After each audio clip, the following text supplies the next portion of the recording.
Neural processing. To simple enough, right? So sixth graders came in with the idea of not knowing, they didn't know they were going to do this. So they were very receptive, and they worked as a team, coming up with strategies in order to get an input all the way through an output based on what they wrote and what they observed.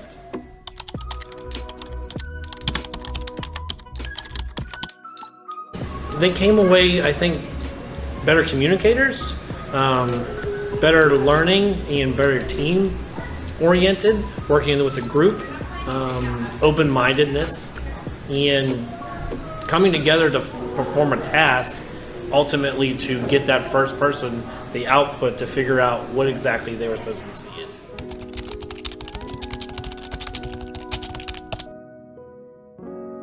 What do we need? And you said, no, there's no technology really needed. I said, okay, bring it on. So it's like, there's a lot to be said about technology. There's a lot to be said about not using technology.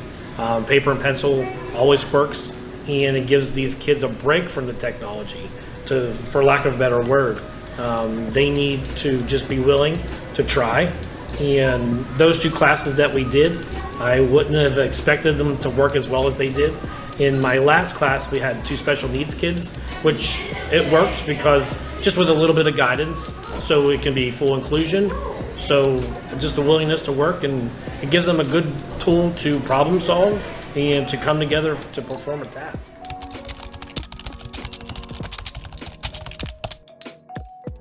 Firm believer in paper pencil. I like unplugging or breaking things down, just how you should revert the other way, bringing what you have to the next technology level. I think you should at some point break that stuff down and get into paper pencil, blackboard. There's to say, like, I put stuff on blackboards and kids don't know what a blackboard is anymore. So it's like, sometimes it pays to interact like that and not having totally structured, and let them learn on their own with coming up with their strategies. It is okay to have a little bit of chaos with some structure.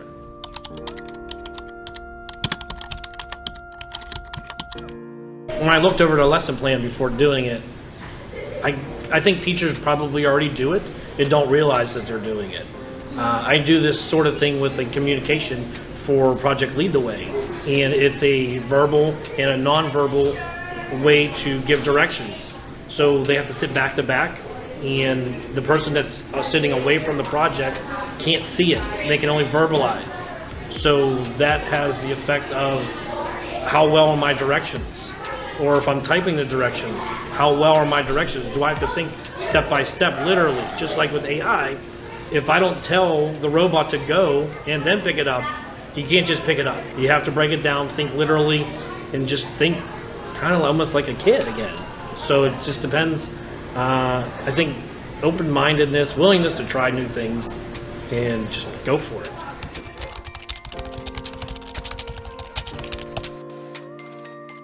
Very easy, very teacher-friendly.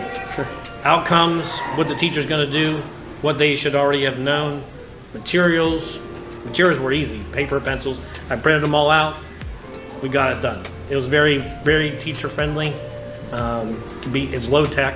Anybody can do it, and it can be scaled, I believe, anywhere from kindergarten through 12th grade.